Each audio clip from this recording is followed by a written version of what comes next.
நீங்க அத மாதிரி ஒவ்வொரு வீடாக சென்று அந்த படிவங்களை பூர்த்தி செய்யப்பட்ட படிவங்களை நாம கலெக்ட் பண்ணி அதை கொடுத்தோம் சொன்னா அதன் மூலமாக இன்றைக்கு மக்களிடத்திலே ஒரு நம்பிக்கையை நாம் பெற முடியும். ஏன்னு சொன்னா மக்கள் என்ன நினைப்பாங்க, பரவாயில்ல இந்த புள்ள வந்தது கிட்ட இருந்து நமக்கு எல்லா வேலையும் செஞ்சு கொடுத்தது அப்படின்னு சொல்லி நீங்க ஓட்டு கேட்க போனீங்கன்னா அப்போ அதை நினைச்சு பார்ப்பாங்க. இப்ப இந்த புள்ள தான்ப்பா நமக்கு ஓட்டு வாங்கி கொடுத்தது, இந்த புள்ள சொல்ற கட்சிக்கு தான்ப்பா நம்ம ஓட்டு போடணும் அப்படின்ற எண்ணம் மக்கள் மத்தியிலே வருவதற்கான வாய்ப்புகள் அதிகமாக இருக்கும்.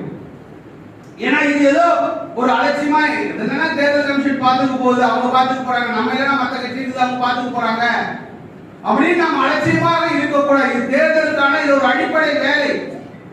இது தேர்தல் கமிஷனுடைய வேலை மட்டும் அல்ல. இப்படி இதை போன்ற வேலைகளை அடிப்படையிலே நாம் செய்தாக வேண்டும். அப்படி செய்கின்ற பொழுதுதான் தேர்தல் நேரத்திலே நாம் அந்த மக்களை அணுகின்ற பொழுது அது நமக்கு எளிதாக இருக்கும். அப்போ இந்த டிசம்பர் 4ஆம் தேதிக்குள்ள நம்முடைய அத்தனை படிவங்களும் இன்றைக்கு தேர்தல் கமிஷனிலே வாங்கி ஒப்படைக்க வேண்டியது என்பது நம்முடைய BLA 2 கடமை. அந்த BLA 2 வேலை வாங்குறது BLA 1 கடமை, உங்களுடைய கடமை. அப்போ உங்களுக்கு ரெகுலரா 2 நாளைக்கு ஒரு தடவையோ 3 நாளைக்கு ஒரு தடவையோ அவங்க ரெகுலரா மீட்டிங் கூப்பிட்டு எந்தெந்த ஊர்ல எவ்வளவு பேருக்கு பண்ணிருக்காங்க, எந்த பூத்துல இன்னைக்கு எத்தனை ஃபார்ம் வாங்கி சப்மிட் பண்ணிருக்காங்க, இன்னும் எவ்வளவு பண்ண வேண்டி இருக்கு, ஏன் பண்ணல, எப்ப பண்ண போறாங்க, இப்படி போன்ற ஆலோசனைகளை இப்படி போன்ற கருத்துக்களை அவரிடத்திலே BLA 2 கிட்ட நாம் பேசி அவர்களை தயார்படுத்த வேண்டியது இன்றைக்கு நம்முடைய பொறுப்பாக இருக்கிறது. ஏன்னா எத்தனை பேர் நம்ம போட்ட இந்த BLA 2 ஆக்டிவா இருக்கிறாங்க, எத்தனை பேர் இன்ஆக்டிவா இருக்கிறாங்க, யாரெல்லாம் செய்யாம இருக்கிறாங்கன்றதெல்லாம் நீங்க அவரை கூப்பிட்டு பேசுகின்ற பொழுதுதான் உங்களுக்கே தெரியும்.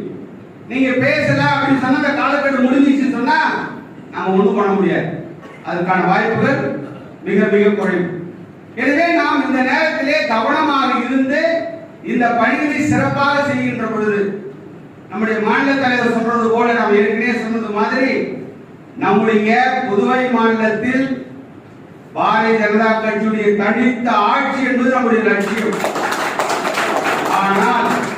ஆனால் தேசிய ஜனநாயக கூட்டணி அரசாங்கம் நிச்சயம்.